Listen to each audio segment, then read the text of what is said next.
안녕하세요. 오늘은 좀 깊은 주제를 다뤄볼까 하는데요. 바로 중독의 신경과학입니다.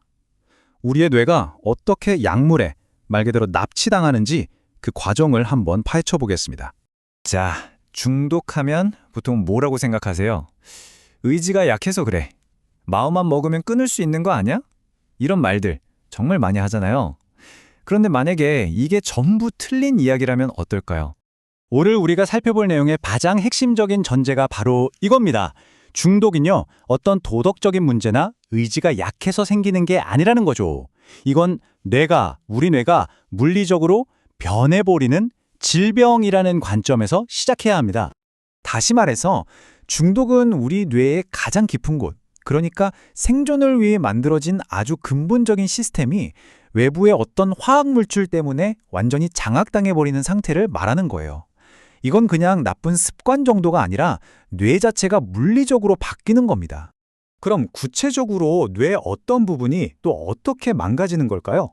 모든 이야기의 시작은 바로 우리 뇌 안에 있는 쾌락과 고통의 저울입니다. 여기서부터 모든 게 틀어지기 시작해요.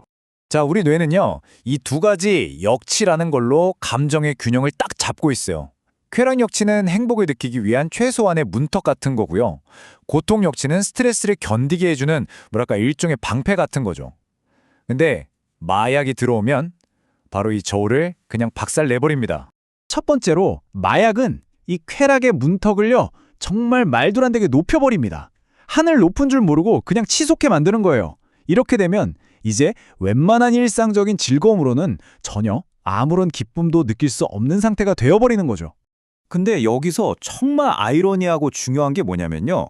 이 변화가 사실은 뇌의 자기 보호 반응이라는 거예요. 상상도 못할 도파민 폭풍이 몰아치니까 뇌가 스스로를 지키려고 안 돼, 이거 너무 과해 하면서 수용체의 문을 그냥 쾅 닫아버리는 거죠. 그 결과가 뭔지 아세요? 예전에는 우리를 행복하게 했던 맛있는 음식, 좋은 음악, 심지어 사랑하는 사람과의 대화 같은 그런 평범한 것들로는 더 이상 뇌의 행복회로가 꼼짝도 안 하게 되는 겁니다. 자, 비극은 여기서 끝나지 않습니다. 오히려 더 심해져요. 쾌락의 문턱은 저 하늘 위로 올라갔는데 반대로 고통을 막아주던 방패, 그러니까 고통 역치는요, 그냥 바닥을 뚫고 곤두박질 칩니다. 우리 뇌는 원래 뭐든지 균형을 맞추려는 본능, 항상성이 있거든요. 시소 같은 거죠.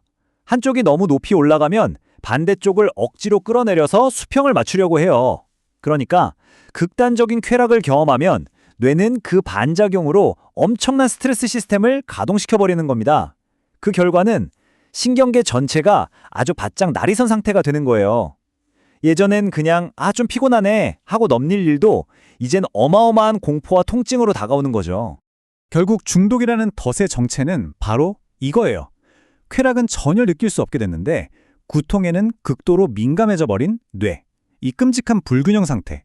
바로 이게 의지와는 상관없이 중독자를 끊임없이 약물로 되돌아가게 만드는 아주 강력한 물리적인 엔진이 되어버리는 겁니다.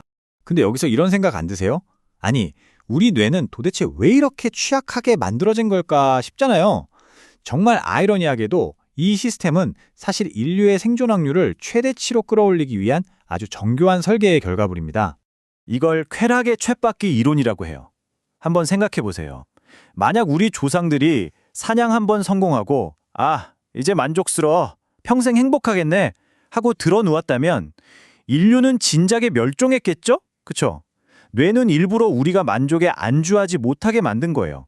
계속해서 더 나은 자원, 더 안전한 환경을 찾아 움직이도록 말이죠. 그리고 이게 진짜 핵심입니다. 진화의 관점에서 달콤한 열매 하나 놓치는 실수랑 독사를 못 보고 물리는 실수는 이거 비교가 안 되잖아요. 그쵸?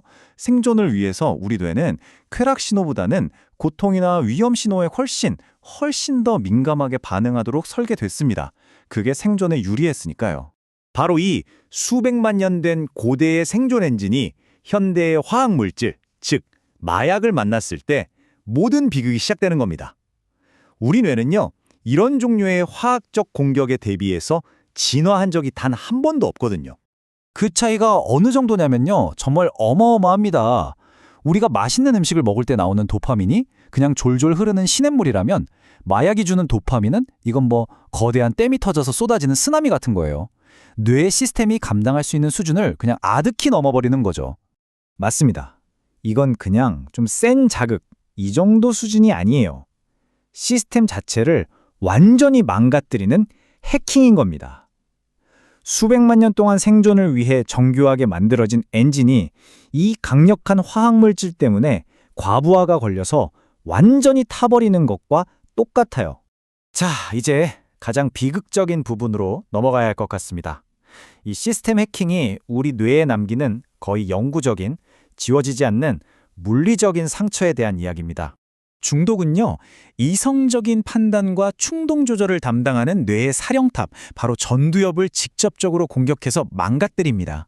이걸 자동차에 비유하면 브레이크가 완전히 고장나 버린 거예요.